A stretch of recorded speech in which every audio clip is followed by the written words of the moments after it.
عشق کے 6 مراحل ہیں۔ کبھی ایک مرحلہ پیش آتا ہے تو کبھی دوسرا مرحلہ۔ عشق میں سب سے پہلا مرحلہ جو ہے وہ ہے اپنے معشوق کا تذکرہ کرنا، اس کا اقرار کرنا، اپنے دل میں اسے جگہ دینا۔ دوسرا مرحلہ ہے اپنے عاشق سے باتیں کرنا۔ تیسرا مرحلہ اس طرح آتا ہے کہ اپنے عاشق کے لیے کھانا پینا یہ چھوڑ دینا۔ اور چوتھا مرحلہ ایسا آتا ہے کہ اپنے عاشق کے لیے اپنا مال قربان کرنا۔ اور پانچواں مرحلہ ایسا ہوتا ہے کہ اپنے عاشق کے گھر ارد گرد اس کے چکر لگانا۔ اور چھٹا مرحلہ اپنے عاشق کے لیے اپنے آپ کو قربان کرنا۔ یہ 6 مراحل ہیں عشق کے۔ تو کبھی ایک، کبھی دوسرا، تو کبھی تیسرا، تو کبھی چوتھا، کبھی پانچواں، کبھی چھٹا، یہ ہر عاشق پہ گزرتے ہیں، اور اس میں اسے ایک لطف، ایک سرور ملتا ہے۔ اور یہی 6 مراتب کو اگر اسلام کے نقطۂ نظر سے دیکھا جائے تو یہ اسلام کے جو 6 احکام ہیں وہ بھی یہ عشق کے مراحل ہیں۔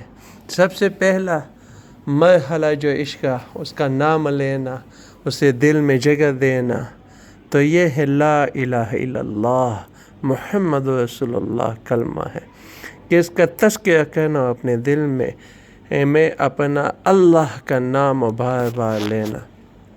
دوسرے نمبر پر کہ اپنے عاشق سے بات کرنا، اسے جو سرور ملتا ہے، تو اللہ نے نمازوں کو بھیجا کہ آپ کے اور میرے درمیان باتوں کا سلسلہ یہی نماز ہے۔ تو تیسرا سلسلہ جو ہے وہ اپنے عاشق پہ اپنے مال کو قربان کرنا، یعنی جو مرحلہ ہے، تو وہ اس میں آتا ہے زکوٰۃ، کہ ہم اپنا مال اللہ کی راہ میں دے دیتے ہیں اللہ کے حکم پر۔ چوتھا مرحلہ جو آتا ہے کہ اپنے عاشق کے لیے کبھی کبھار کھانے پینے کو چھوڑ دینا، تو یہ ہے روزہ۔ اور پانچواں مرحلہ کہ عاشق کے گھر کے گرد گھومنا پھرنا، تو یہ ہے حج بیت اللہ، جو خانہ کعبے کے گرد طواف کیا جاتا ہے۔ اور چھٹا مرحلہ کہ عاشق کے لیے اپنے آپ کو قربان کرنا، تو وہ ہے جہاد فی سبیل اللہ، کیونکہ اسی میں اللہ کی خاطر اپنے جان کو قربان کر دینا ہوتا ہے۔ تو میرے بھائیو، یہ جو احکام ہے یہ عشق کی بنیاد پہ ہیں۔ اگر ہم اسے عشق کی بنیاد پہ کیا کریں گے تو یقیناً اس سے ہمیں لطف ملے گا، اس سے ہمیں سرور ملے گا۔ اگر ہم لفظ اللہ کہیں، لا الہ الا اللہ محمد رسول اللہ کہیں، تو اس سے ہمیں وہ سرور ملے گا جو ایک عاشق کو ملتا ہے۔ اگر ہم نماز کو اسی کے ساتھ پڑھ لیں کہ اس میں اللہ میاں سے ہم باتیں کریں گے، تو یقیناً ہمارے نمازوں سے، وساوس سے وہ دور ہو جائیں گے۔ اگر ہم اپنے مال کو دیں تو اللہ کی راہ میں اپنے مال کو قربان کرنا ہے، تو یہ بھی عشق کا ایک مرحلہ ہے۔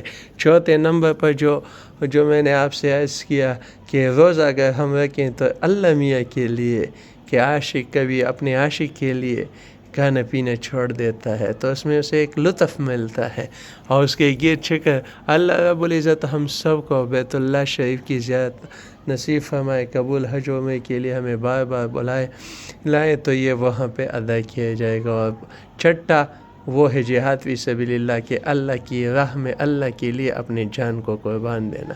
تو یہ 6 جو احکام ہیں یہ عشق کی بنیاد پہ ہیں۔ اللہ رب العزت ہمیں صحیح معنوں پہ اللہ رب العزت کے ساتھ اور نبی کریم صلی اللہ علیہ وسلم کے ساتھ عشق، محبت، انس عطا فرمائے۔ جزاک اللہ و احسن الجزا۔